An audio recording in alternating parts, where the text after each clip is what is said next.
Good morning, everybody.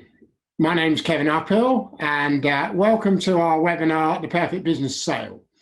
I'm the chairman of Avondale Corporate, and today we're going to be looking at just that. How do you achieve the perfect business sale? For those of you who don't know, at Avondale, we help people buy and sell companies, but we also do some strategy work around creating shareholder value.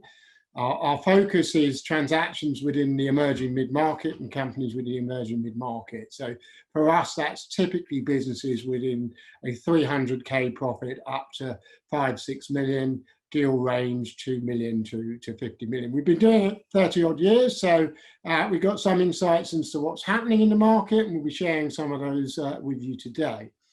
As I say, today is going to be about 50 minutes. I'm going to talk about the process of how you achieve a perfect business sale for around half of that, but we will be having questions as we go, and also there's a questions and answers session at the end, which will be the other half of the webinar. I'll be joined by my co-director, Tim Hardman, who will also be chewing the fat on some of the aspects we've talked about in terms of the perfect business sale. So to get going, I mean, the inspiration for the webinar was that ultimately, we think that a lot of people have an understanding of the process, but not in depth, and they don't always get it right. So we're hoping to share how you get more value from transactions, really because COVID is squeezing things, but also we are seeing that potentially tax is going to change in April 21 and certainly probably April 22 around the sale of shares. So we think there's a window around creating the perfect business sale that may be tax driven. So we thought we ought to go through some of the aspects of it for you. There is a series that we've got that will come out with this. We will be sharing slides, we'll be sharing the recording, and we've been doing a weekly email series. We're on week 3, there'll be 5 in total, so we can put that together as a guide for anyone that wants it. And as I say, please ask questions as we go. So perfect sale, we thought we'd define it. And starting from the outer in on this ring, fast timing and approach, ultimately it's around pace. The more efficient you process, the more likely the deal is going to happen. Creating bids, so if you can, like any aspect of selling anything, the more interest you've got, the more market you've got, the more prospect you've got for bids, the more value you're likely to secure. And that's obviously with the right buyers and finding the right buyers.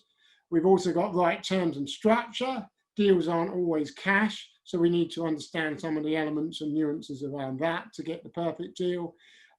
We define the perfect deal as the least fuss, so a deal that distracts management and doesn't happen, not ideal. A deal that happens fairly seamlessly and is managed well by your advisors goes in the perfect deal box. And then finally, one, of course, that achieves wealth. Now, we define that as well for the shareholders, but that's not just financial wealth. We'll be looking later also at the aspect that wealth should also define relationships, purposefulness, tax, and what you do afterwards, the whole leap of faith around selling a business. It's not necessarily right for everybody, and understanding some of the aspects of what happens in the journey afterwards. So bit of background on the market. I guess, like many of you, COVID's not been fun, and certainly in M&A we've seen the same. There's been a lot more volatility. Transaction volumes are down a bit, albeit that transactions are still happening, and so we need to understand why, despite the volatility, deals are still happening, and how we can gain advantage to get the perfect deal despite that volatility. Fundamentally, people are still doing deals because in slow markets, transactions are the best way to gain growth, or one of the best ways to gain growth. We call it the 4 corners of M&A, but transactions are driven around economies of scale, synergy, shareholder value, and positive market disruption. And if you get all of those 4 corners, then that drives deals. And in slow growth markets, volatile markets, there's more pressure to look for those 4 elements to consolidate those markets as margins are being eroded. So far, we've had a 10% drop in GDP this year, and and it looks like that's going to be the outlook. And I have to say, there seems to be no sign of this, V recovery. We're looking at a U, and I think that's going to go well into next year. So of course, values have been slightly dented as people's profits have been knocked a bit. Having said that, what we're also seeing is, because there's a lot of money chasing deals, and we'll examine why in a minute, but buyers are prepared to accept post-EBITDA models in terms of valuation. So EBITDA is earnings before interest, tax, amortization, and now COVID lockdown. So we are increasingly seeing deals being done on models ring fencing the lockdown period. But you've also got to look at what's happening now, and also how those forecasts are looking as we go forward. We're finding also that people are looking at partial sales, a de-risk, but also retaining some of the stakes. So we need to examine that trend.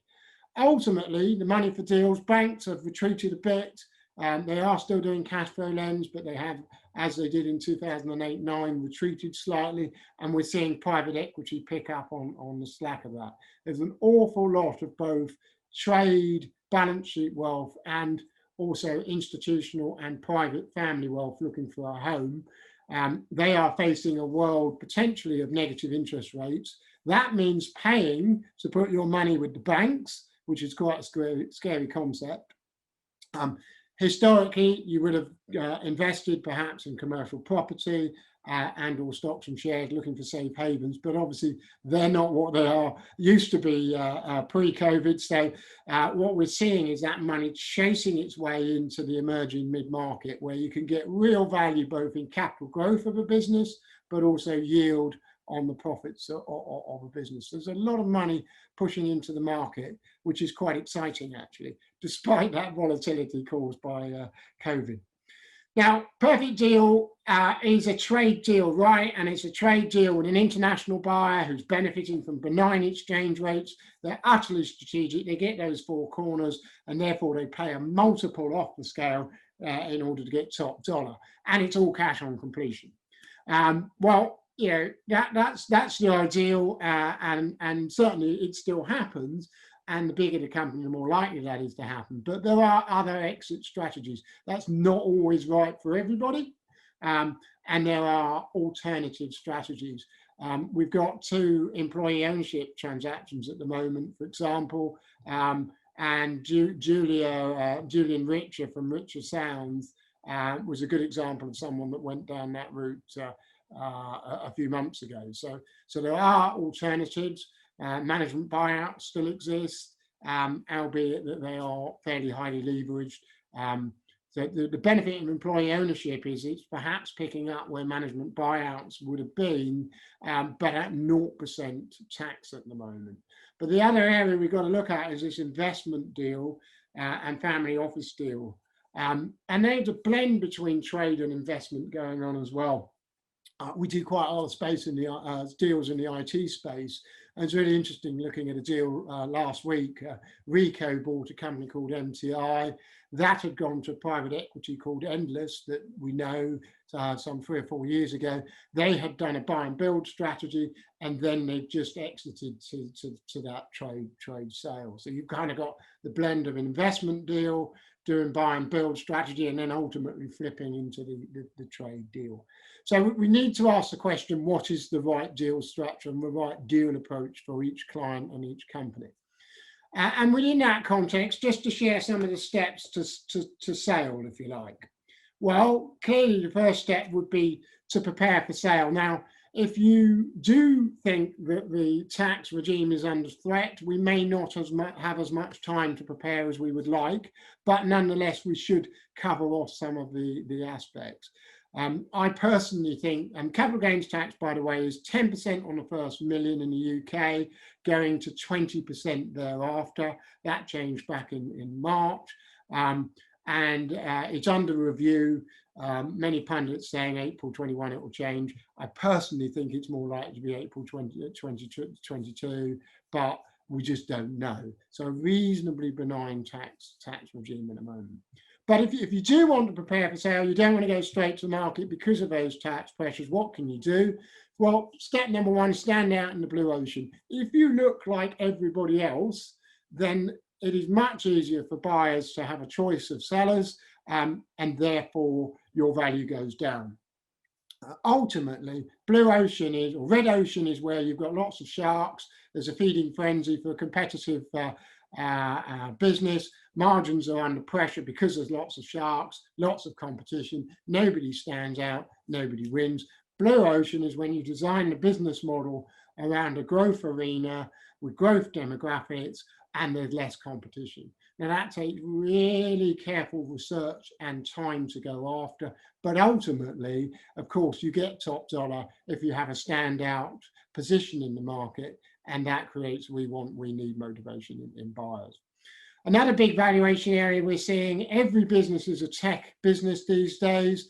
I think COVID has really totally proved that for everybody. It's absolutely fascinating. We closed the office really about 3 or 4 days before lockdown. We haven't blinked. Everything we had was in the cloud. We're already doing stuff in the cloud in terms of project process because we'd gone global. So, the office was pretty much redundant in any case. So we didn't see any impact, but it's all about automation and process flow. And then there's that whole MarTech of how you get your technology to ultimately create a position where you are making more per head than the competition. And good buyers will benchmark that. So it is a value driver. And we think increasingly, and it's a trend that we're starting to see, people are going to invest in technology due diligence when they're buying companies as much as they are legal, financial, and commercial. There is real IP around how you set up your organization for productivity. And that's a massive value driver. Recurring revenue, well, if you can, make sure you've got contracts, make sure you've got good work in progress, make sure you've got strong forecast, and make sure that that business is sticky. Not always possible, but obviously recurring revenue is one of the biggest value drivers. Real-time data, we are selling businesses on current earnings, not what happened 3 years ago, current earnings, and also what's going to happen next year. So we've got to be able to use real-time management accounts, real-time information, and also have good, strong financial modeling to sell an EME, emerging mid-market business. So that's a really important pre-sale element. And with some of our projects, we're even putting in interim finance directors because the finance controllers are good, but they just don't have that ability to do the model. And it's so critical to getting transactions across the line. Final tip, team-driven business model. If a business is too dependent on the owners, it will be perceived as high risk. The owners may not stay, they may not wish to stay, or they may wish to stay, but they may not be suitable to stay. We've seen that one. The more your second-tier management are driving the business and able to prove that they've got a track record of evolving the business, the more value a buyer will place on it. So there's real work to do there on what we call cultural to commercial. It's roles and responsibility, but also training within the second tier so they are as much driving business growth as the principals. And this is a reminder, I mean, most businesses in the EME space, the emerging mid-enterprise space, are sold on multiples of earnings. And we run, when we value businesses, what you call PIP points around those different gradings, and people will downgrade a business if it's got low recurring revenue, upgrade if it's got high recurring. So it's really understanding your multiple influences. We show this slide because actually we think a lot of companies, they have good management meetings, but they don't necessarily have good board meetings around new products, strategic alliances, acquisitions, but also stuff like this. How are we driving shareholder value? How are we scoring on the multiple influences chart? And whether it's 3 or 3 years or 3 months before a sale, this is quite a useful little reminder that you can manipulate things around multiple influences. But also a good advisor, when they're looking for the perfect deal, will be looking at these and placing your multiple drivers, your value drivers, at the forefront of a process. So I really just talk about process and call these steps to the perfect sale. The first step, viability, what's it worth? What's the most likely forecast? Where is the value going to be? Now, some advisors won't value a business. We think that's wrong. we think that's market disruptive. It's really important. Any valuation is a benchmark to go and beat through a process. That's different to marketing at offers. It's different to going for an auction process. But it is important from a strategy and planning point of view to have a bandwidth of values when you're looking at feasibility. But also, when you come back to viability, a good advisor will have an unbiased position. If an advisor simply sells businesses and all they do is trade deals, then they are going to be biased to giving you a high number, taking a high upfront fee for taking that business on, and not necessarily getting the deal. We at viability stage, if we don't think you're ready, we'd rather say. And there are lots of options for doing that shareholder value work, preparing business for sale, and there are other exit strategy options: employee ownership, management buyout, investment deals, elevator deals, not just trade deals. So viability is about chewing the fat on that. A good advisor won't charge for that, and we're very happy to look at accounts and all that kind of stuff early on. Preparation, well, we've talked about that, and we've talked about that around preparing a company for sale, and effectively that value builder work that you can do pre-sale.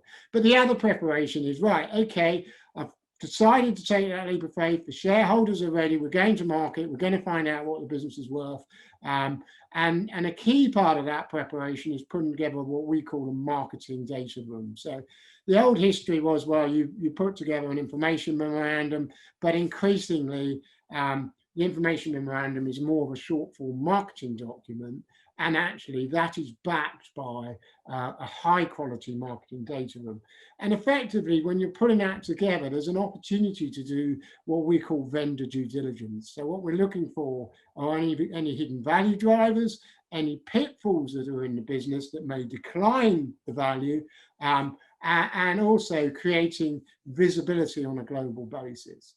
Because for the EME sector, it is now global. Most buyers will globally look at transactions in the 3-4 million plus space now. So we need to be looking at that research globally, and a virtual data room creates a position where buyers can bid without necessarily having to meet. Now, obviously, that's highly relevant also in the COVID era. So we're finding that people are looking at bidding environments without necessarily having that eyeball handshake meeting that traditionally would have started the process. And that's really interesting. Now, of course, you still need that at some point. You've got to see people. People will not spend 20 million quid without meeting you. So you're going to need that critical meeting, but it's coming later in the process. The other benefit of a marketing data room, you've got to persuade, and if it's trade, you've got to persuade the MD, right? The strategy, got to excite them, got to create that. We need motivation. Good advisor will help you do that.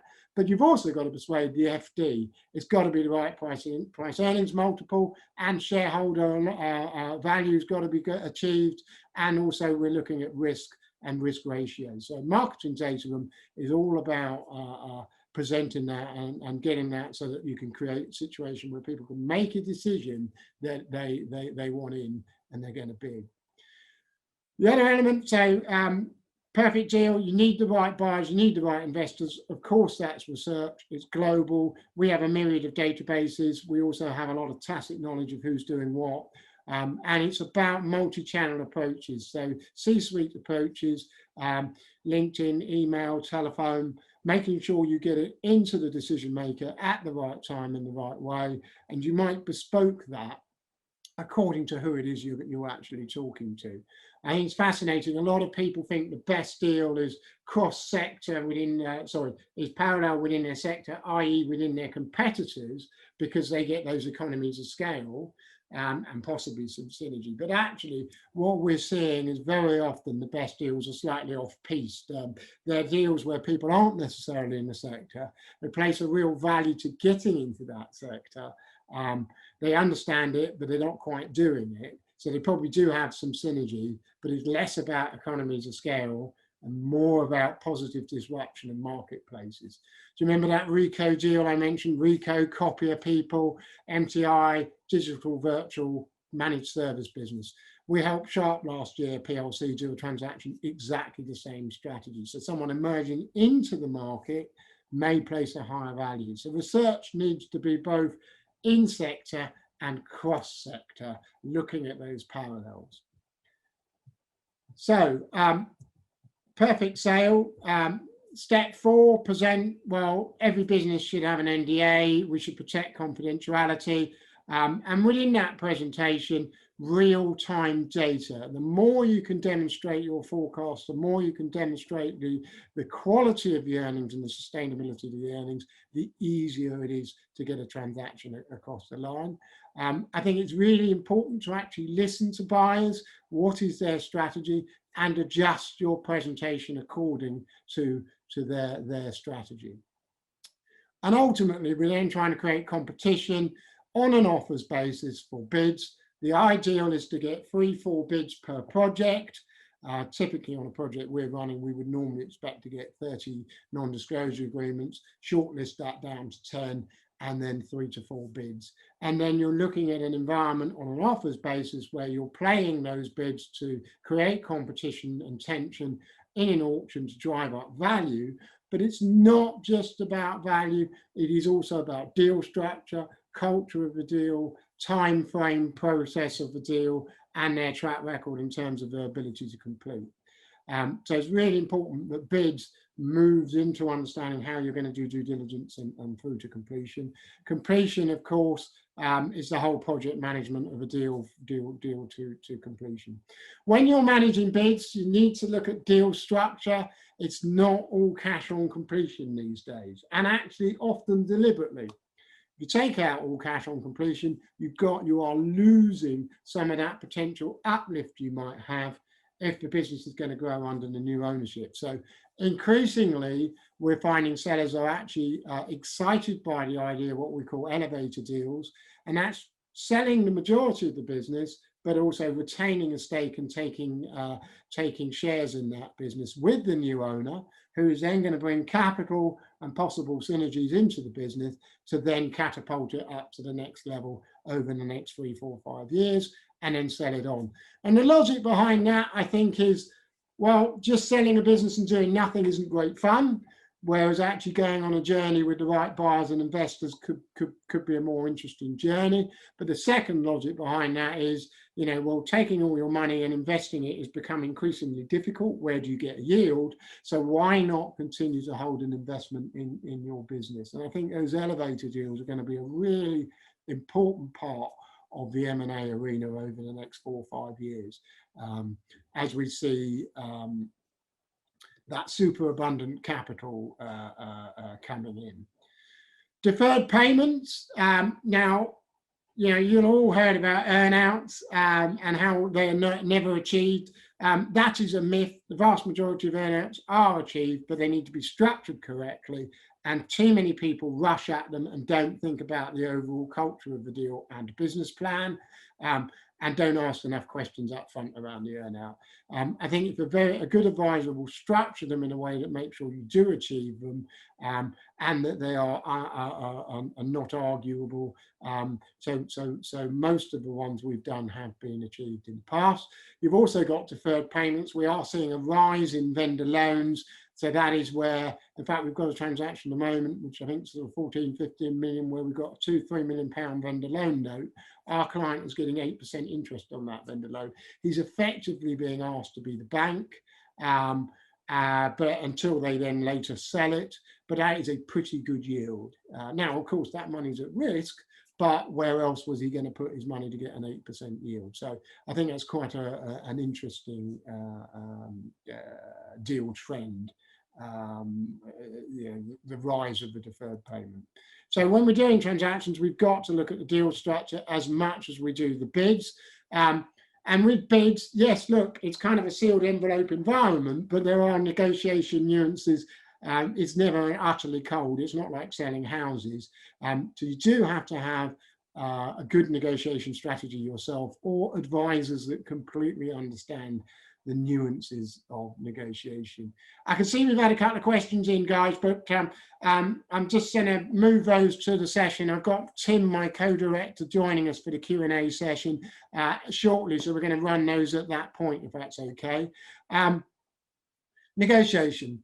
It's gameplay, right? We want to sell for top price, buyer wants to buy for the lowest price. That's always the case. And actually, it's about how you can create a blended environment where you meet in the middle. And we think from negotiation, if you think about it as a game, I liken the game a little bit to chess. If you play chess and you only think one move ahead, invariably you will lose if you're playing someone who thinks 4 moves ahead. And negotiation gameplay is a bit like that. It's really important also to understand back. Now that is, well, if you don't do a deal, what's your alternative? Imagine going into the room saying, look, we're tired, we're beaten out, we've got no choice but to sell the business, we've got no vision for it. Or going into a room going, guys, we're not sure we're going to sell it, we're really excited by what we've got, but we're not sure we're the right people to take it to the next level. We're just exploring, but look, if a deal isn't right, we are really happy we're going to keep it, and we're really happy that the valuation is going to go up. And that's a real leverage point. So what's your alternative? And ultimately, being in a position to walk away from a deal. Listening, I think that's a really critical part of negotiation. One of our top corporate finance earners is a master of the silent pause. I've never quite got the hang of that, as you can tell from the webinar, but ultimately it's asking questions of what buy-side strategy is and really going into understanding what they are thinking and what their deal motivators are, and then playing to those.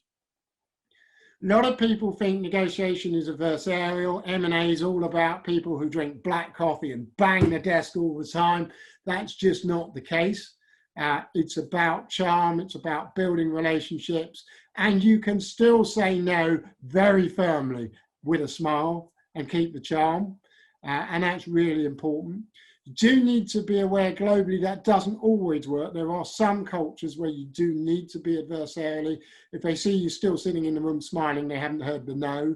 So you need to be aware of some global differences in negotiation strategy. And of course, the old rules apply: win the big points, lose the small, and for that, be aware of what your tradables is. You know, are you prepared to trade deal structure for all cash up front, handovers, deal structure for fast transaction, all of those elements, and win the big points with lose the small when you go into negotiation. Lead to completion, due diligence. So typically, once you've agreed a deal, it will take 2 to 3 months to get across the line. The marketing data room should aid that, because you're not just putting an IM in, you're putting forecasts, business plans, management information. So it's fairly easy to push that forward to due diligence. But remembering, it's not just commercial due diligence these days, commercial, legal, financial. We are seeing some sellers bringing forward the legal due diligence pre-process as they're looking at this tax pressure. So that's quite interesting. But due diligence should be seamless if you've done your vendor due diligence right in preparing the business for sale.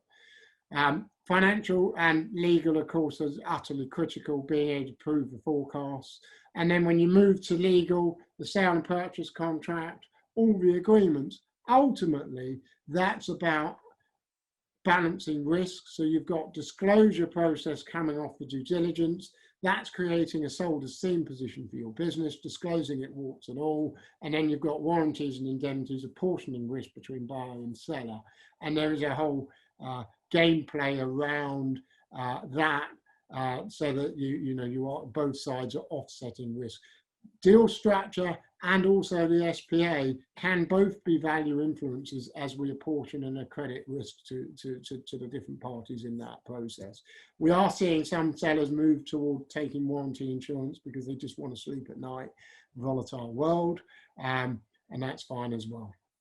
Typical timeline for the perfect deal. We are seeing, historically, we've run deals over a 0 to 9 month process. That doesn't include the preparation and shareholder value.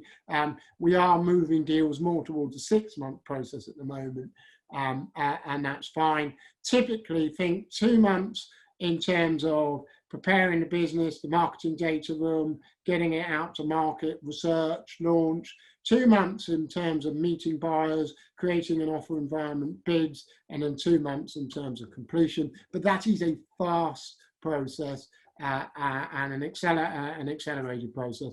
3 months, 3 months, 3 months is not untypical in each of those steps. The way we work, we charge fees as we go through all those steps, and then we're looking for commission and on contingent on the sale.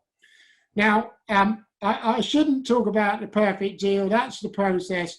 I should talk about the perfect deal also within the context of what happens next. And it isn't all about money. It's also about the journey for entrepreneurs. A lot of people, when they sell their business, find they go through a form of what's called grief. This, by the way, we were going to be joined by one of our ex-sellers this morning. This picture, and genuinely, she is in Portugal playing golf at the moment. So I thought I'd share it because we were going to be able to share some of their journey this morning, but unfortunately not with us. So, but I actually think that they're in a better location than we are. So good luck on that. But fundamentally, golf isn't for everybody.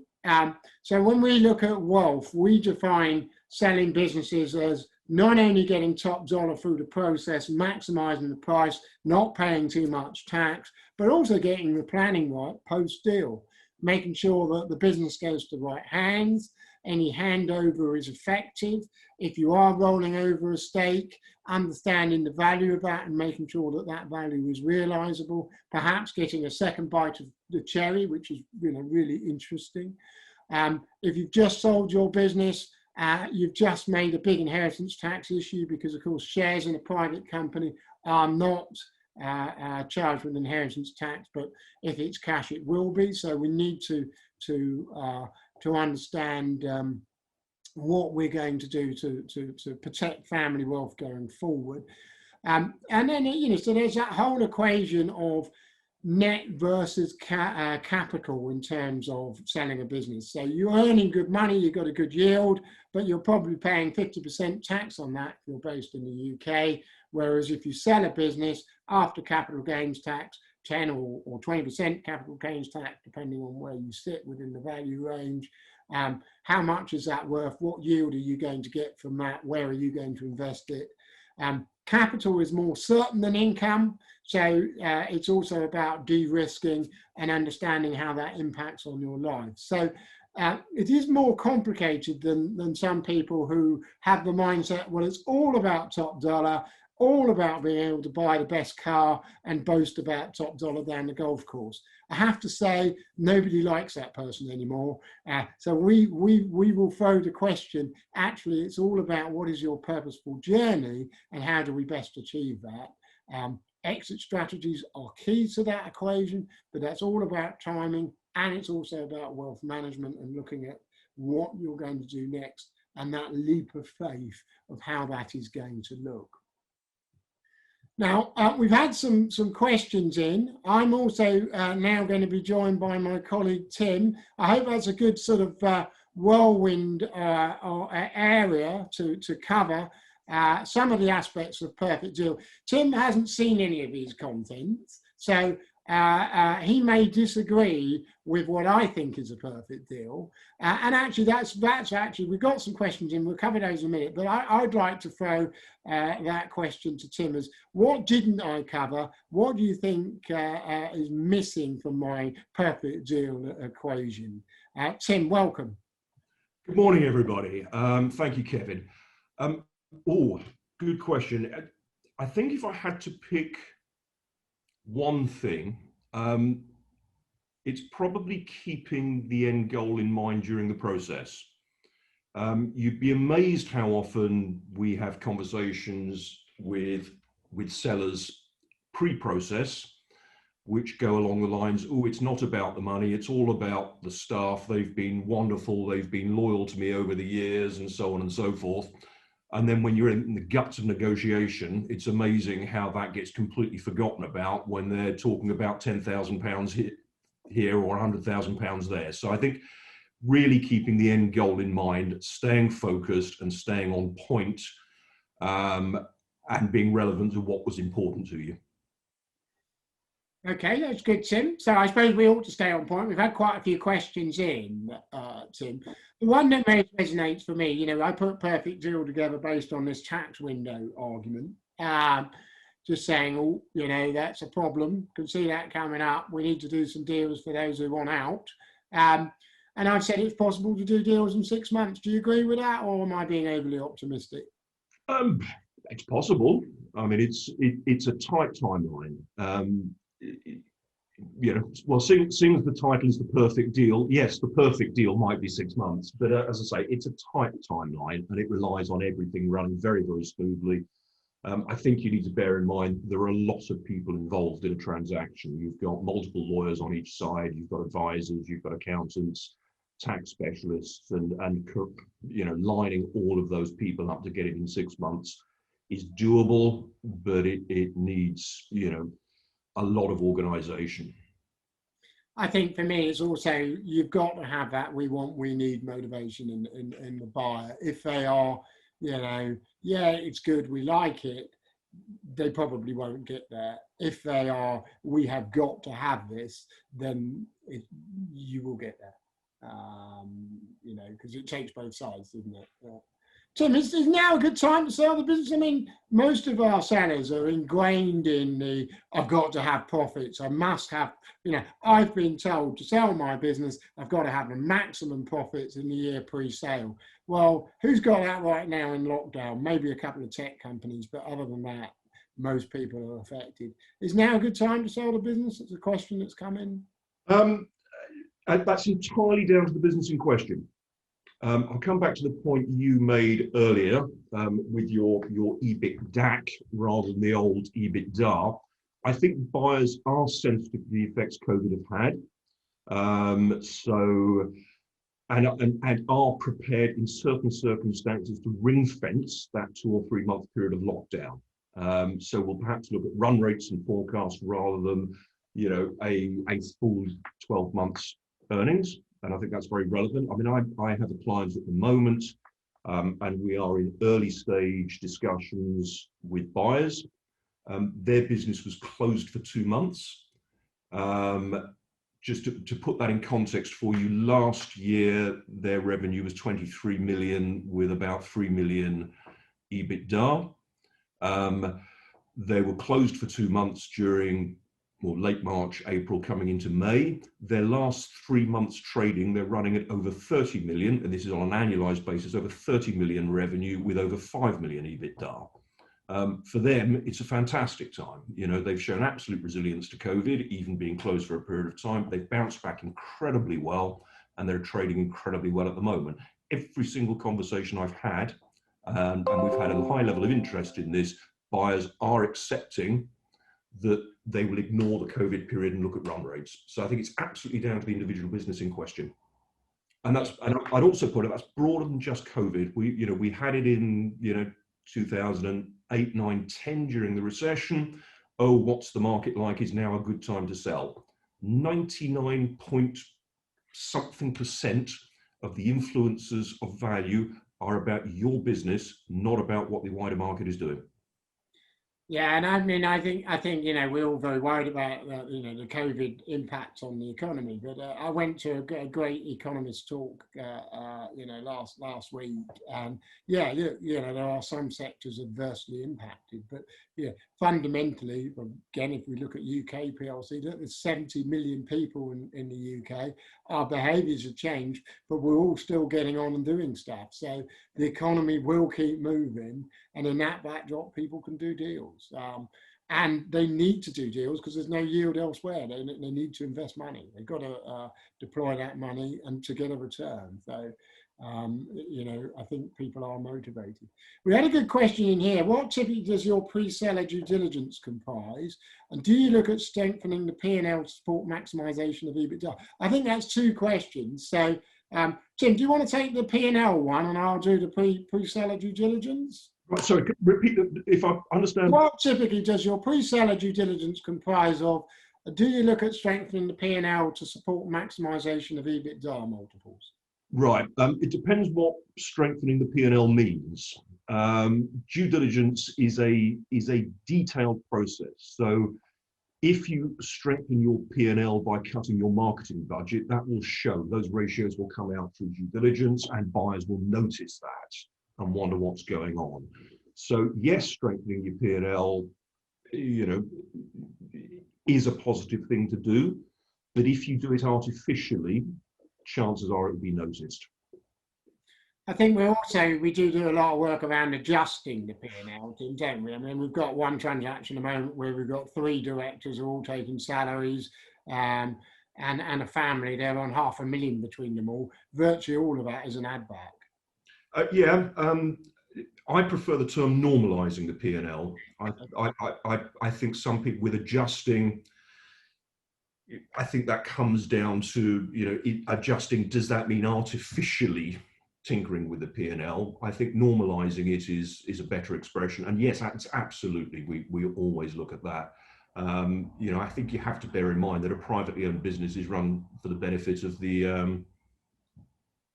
its owners, and what money they choose to take out, choose to invest in, etc., is you know, absolutely fine and down to them. So you need that commercialization or normalization. And with some of our smaller companies where they are more bolt-ons, you can even add back some of the economies of scale. That's not always possible, but on some of them. It is. You need to be a little careful from a negotiating point of view. You know, personally, I think you're in a stronger position if you turn around to your buyer and say, this is a fantastic business for XYZ reasons. Equally, we think you will get enormous benefit because XYZ, and therefore we think it's worth a multiple of 8 times profits, not 6 times profits. If you turn around to a buyer and say, and you will save X pounds when you buy this because you won't need the FD, you won't need this, you won't need that, you won't need the other. It's a very, very difficult point to prove. Yeah. Okay. And the other question we had was, what typically does your pre-seller due diligence comprise? So I said I'd try and take that. I mean, it depends whether it's due diligence or value builder. So value builder is, you know, looking at those multiple influences pre-sale, and that's about getting the information and looking at opportunities. But the due diligence element of it is about going through commercial, legal, financial, literally the checklist that a buyer would go through, going through that as a seller, and then looking for where the risk and fracture points are, either on information. So it may be that contracts aren't as tidy as you'd expect. There may be tax queries that you might expect. We had a transaction recently held up for a month because the VAT status was in query. That's quite common. So looking at those sorts of elements to make a position where you are reasonably happy that you can survive that survey, if you like, that a buyer is going to do it. I liken it to house doctoring. Due diligence is effectively a survey, and it's making sure your house is ready without subsidence, and smart and tidy for a sale. The easier it is for a buyer to look at those aspects, the more well run they will assume your business is, and the more smooth the process will be. So we go through and do that sort of checklist. We don't do it absolutely as detailed as a buyer would, but you know, a real sort of initial view of what they would look at, and then reverse that and go, okay, what do we need to tidy up? Tim, anything you want to add on that? Yeah, I think I do. Your point about we won't go into the same depth that a buyer would in full-blown due diligence, I mean, that's correct, largely because, you know, most sellers would not be prepared to stand the cost of a full-blown due diligence exercise pre-sale. But what a good advisor does become extremely good at, just through experience, is being able to look at the surface and identify where there might be cracks beneath, and then doing the deep dive where in areas where it's important and relevant. And that allows us to sort of do a 70-80% due diligence process with perhaps 10% of the time and effort that would be required for full-blown due diligence.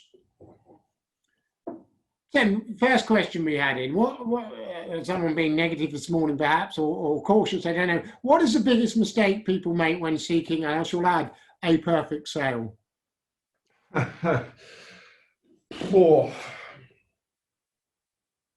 Lack of information. they haven't got their management information correctly lined up. You know, they're asked a question, they're not able to answer it and cannot provide data to support it. I'm going to say the wrong advisors and naivety. I don't agree. I do agree with you, information is relevant, but the right advisors will tackle that or help tackle that. I think sometimes people think the process is simpler than it is and just don't prepare enough, which is probably the same equation. Well, I think it is. I mean, I wouldn't be able to comment on the wrong advisors. Perfectly done. Well, perfectly done. How do you choose advisors then, Tim? Let's have a go at that. Well, that's a good one. For me, actually, one of the foremost things is, are you able to work together as a team? You know, that is absolutely critical. I think you need to be clear what you're looking for from an advisor. You know, are you looking for lead advice to really run the process and understand all the elements of the transaction? In which case, you know, all of you, you've run your own businesses, you make commercial decisions, you follow your instinct, you understand relationships. Ensuring that is there is critical. You know, through your conversations with an advisor before you choose the advisor, you know, are they testing you rather than just saying yes to you? And I think that is critical. You know, if somebody's just, I'll tell you one of the best things you can do in choosing an advisor. Pick a number which is 2 or 3 times what you think your business might be worth. Tell the advisor that's what you want for it, and see if they say yes, sir, no problem, sign here. And if they do, that's the wrong advisor. Yeah, I'm probably right. I mean, the other thing is that being aware of the category of advisors. You've got sort of business brokers who are all about, well, it's just a trade sale and that's all they understand, and they can't cope with the financial investment world. Yet increasingly, that's where the money is. The trade buyers are a bit distracted at the moment. That's not to say they aren't the perfect deal, but you need to cover both angles. I think more sophisticated corporate finance advisors are probably more best advice across all the arenas for running transactions. I'm going to add one, Tim. They need a good sense of humour right now as well, don't they? Positive mental attitude, a good sense of humour. I mean, it's a tough world, so you've got to stay absolutely focused and you know, keep the positivity in the equation, because people are quite worried right now, both buy and sell side. True, but just to sort of come back to your previous comment, sort of earlier when you were running through the slides, you talked about, you know, appealing to the MD from a sort of strategic point of view, but you also need to get everything right, because you're going to have to get this past the FD of the buyer. So, you know, the corporate finance, the financial, the technical, you know, isn't just relevant to your PE, your investment buyers. It is relevant to trade. You know, you might get the MD jumping around going, wow, this is wonderful, look at the opportunities and all the rest of it. But, you know, it is going to have to stand up to real detailed scrutiny from, you know, high level FDs and their advisors. So, you know, it's highly technical with a trade transaction as well. Well, we haven't managed to do all the questions this morning, Tim, but thank you for joining on that. I think we're probably just about to run out of time now. We have, as I say, put together a weekly series. There's 5 of them, of the perfect sale. The next 2 have yet to be written, but when they are, we will share that to everyone that's joined today, so you get a sort of full short list of all the elements we've covered. The slides will be shared. The webinar recording will be on our website, so if you've got co-shareholders that you want to take a look at this, please do share it. I just want to make the point that we talked about viability. You know, all of our deal makers will spend time talking to you about what your objectives are and ambitions, and are very relaxed about giving guidance on valuation, etc., to try and help you understand the strategy around how you personally achieve a perfect deal. So that offer is there. Please pick up the phone or ping an email. We're very happy to choose a fact. We have got another webinar coming up on tax.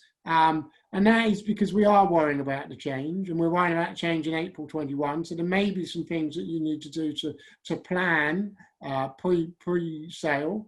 Certainly one of our clients has got an operation in Switzerland. They're looking at moving the operation over there because they know they're not ready to do a deal for the next 2 or 3 years, but they also know the regime's going to change. So, you know, there are options, there are opportunities from a tax point of view. So if you do worry about that, please join us on the 12th of November. We've got one of the country's leading tax experts in on that webinar. I hope this morning's been useful. I hope you've learned a few bits and pieces. As I say, the offer's there. If you've got any questions, please fire them in, and we'll try and tackle them. Tim, thanks for your time this morning. Anything you want to add?